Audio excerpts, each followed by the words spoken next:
Sejak terbitnya Super Semar, Soeharto perlahan-lahan melucuti kekuasaan Soekarno dengan sangat sistematis. Setelah dijatuhkan, Soekarno menjalani sisa hidupnya sebagai tahanan politik, hingga akhirnya menghembuskan napas terakhir dalam kesepian yang menyayat hati.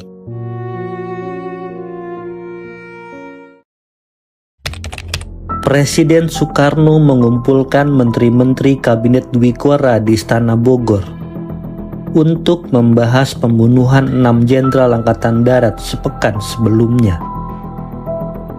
Aidit tidak jelas rimbanya. Dalam sidang tersebut, Nyoto dan Lukman mewakili PKI, organ yang dituduh berada di balik peristiwa G30S.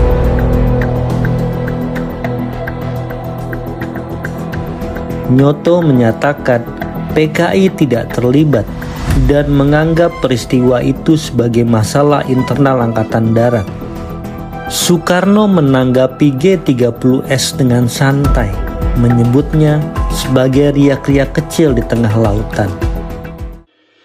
Sidang itu disiarkan TVRI.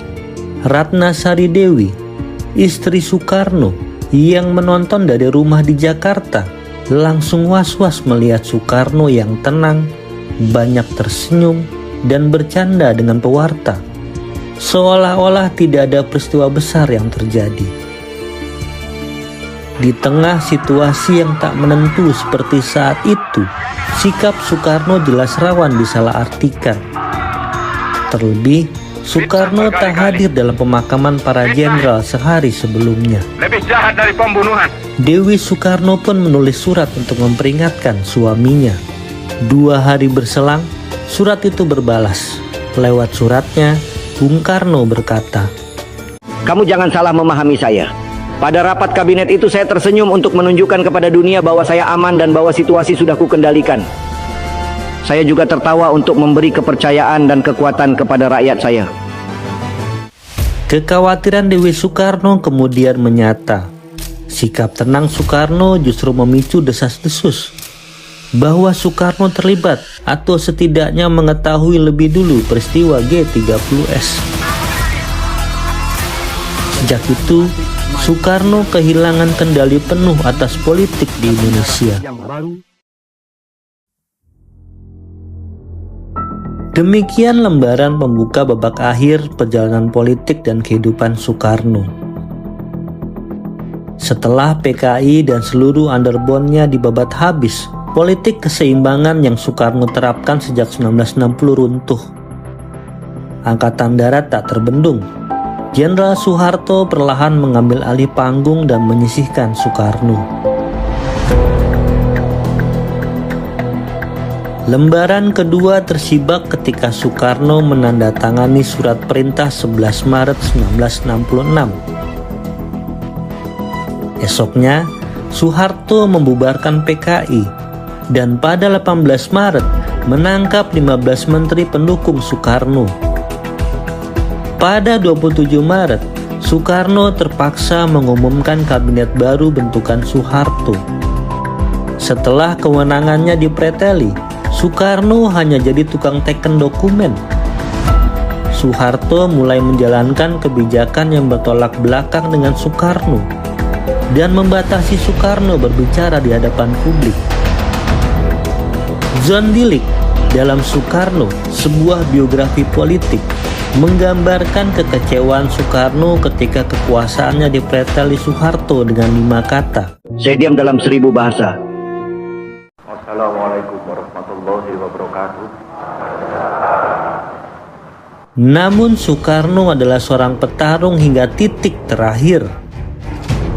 Pada 22 Juni 1966, ia menyampaikan pidato pertanggungjawaban Nawaksara di hadapan MPRS tentang peristiwa G30S. Saudara-saudara sekalian telah menetapkan saya menjadi presiden seumur hidup. Dan pada waktu itu pun saya telah menjawab keputusan saudara-saudara itu dengan kata-kata, alangkah baiknya jikalau nanti MPR bukan sekadar MPRS. Jadi kalau nanti MPR, yaitu MPR hasil pemilihan umum, masih meninjau soal ini kembali, dan sekarang ini pun saya masih tetap berpendapat demikian. Namun ditolak. Pidato pelengkap Nawaksara pada 10 Januari 1967 juga ditolak. Itu adalah usaha terakhirnya mempertahankan diri. Soekarno kalah. Pada 12 Maret 1967, MPRS mencabut mandat Soekarno sebagai presiden dan menunjuk Soeharto sebagai pejabat presiden. Soekarno kini bukan siapa-siapa. Setelah kehilangan kekuasaan, dunia Soekarno pun jungkir balik. Atas perintah Soeharto, Soekarno dan keluarganya dipaksa hengkang dari Istana Merdeka dan Istana Bogor sebelum 17 Agustus 1967. Dulu masuk istana sebagai pemimpin besar. Kini Soekarno keluar hanya dengan kaos oblong, celana piyama, bendera merah putih, dan beberapa botol minuman ringan, kue, dan obat-obatan. Statusnya sekarang adalah tahanan Orde Baru. Awalnya ditahan di rumahnya di Batu Tulis, Bogor, lalu dipindahkan ke Wisma Yaso, Jakarta pada 1969. Soekarno juga harus menghadapi interogasi Kopkaptib soal keterlibatannya dalam G30S. Ia dijaga ketat dan diputus dari dunia luar. Anak-anak dan istrinya memerlukan izin khusus untuk menemuinya dengan waktu terbatas. Soekarno ditinggal istri-istrinya.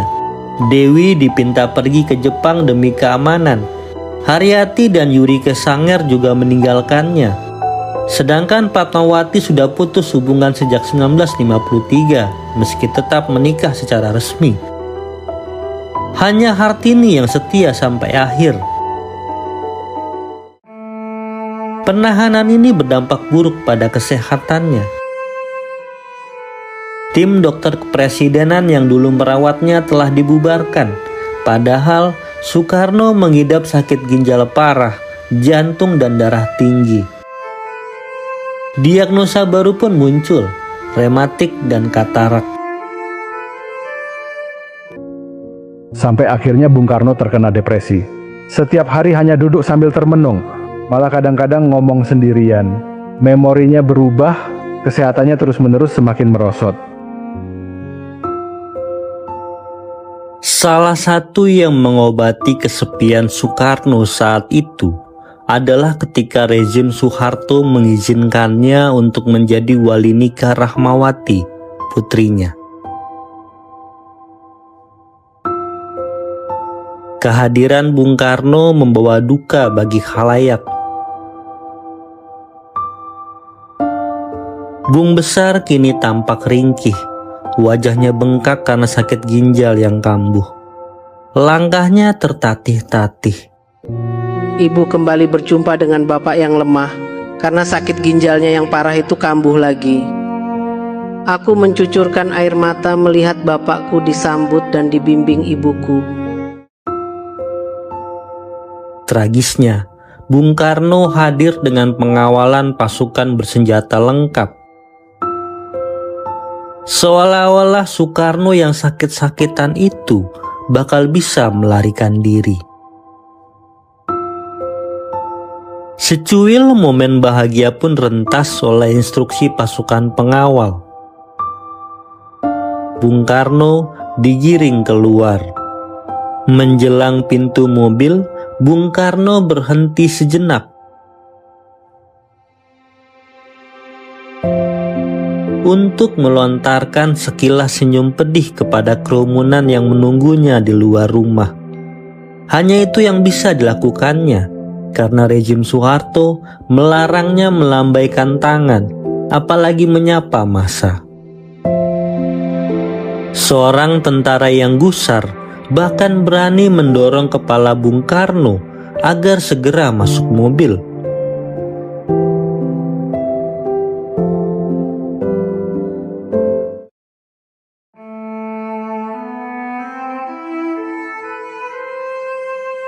Pada 6 Juni 1970, Soekarno merayakan ulang tahunnya yang ke-69. Kelima anaknya dari Fatmawati serta Hartini dan 2 anaknya, Bayu dan Taufan, hadir di Wisma Yaso. Tak ada karangan bunga atau hadiah seperti tahun-tahun sebelumnya. Hanya Soekarno yang makin ringkih akibat penyakit dan depresi. Ulang tahun itu menjadi yang terakhir bagi Soekarno. Pada 11 Juni, ia dilarikan ke RSPAD Gatot Subroto karena kondisi memburuk. Soekarno terbaring lemah di sebuah ruangan yang terletak di ujung rumah sakit, bercat kelabu. Untuk mencapai kamar itu, harus melalui beberapa koridor yang dijaga militer dengan persenjataan lengkap.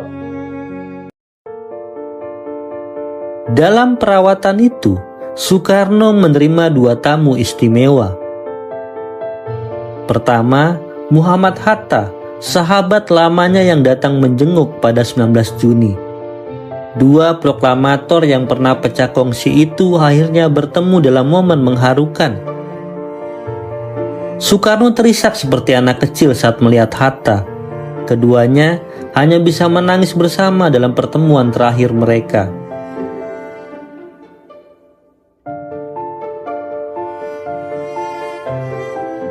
Pada hari yang sama, keluarga Soekarno mendapat kabar bahwa Dewi akan datang menjenguk suaminya. Dewi datang bersama putrinya, Kartika Sari Dewi, yang baru berumur 3 tahun dan belum pernah bertemu ayahnya. Tangan Soekarno bergerak seakan ingin menggapai putrinya, tetapi ia sudah tak berdaya. Setelah kedatangan Dewi dan Kartika, kesadaran Soekarno perlahan menghilang. Menjelang tengah malam, ia koma, dan keesokan paginya, 21 Juni 1970, Soekarno wafat. Seolah-olah Soekarno hanya menunda kepergiannya untuk menemui 3 orang penting dalam hidupnya, Hatta, Dewi, dan Kartika.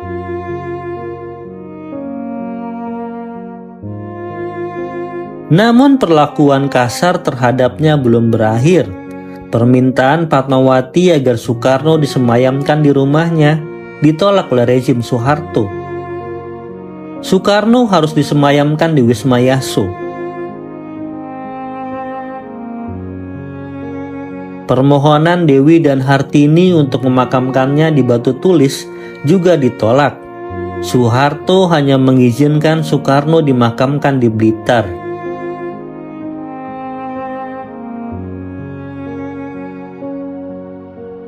Pada akhirnya, Soekarno yang besar dalam sejarah Indonesia wafat dalam kesepian dan keterasingan, perlakuan terakhir yang tidak layak bagi seorang pemimpin besar.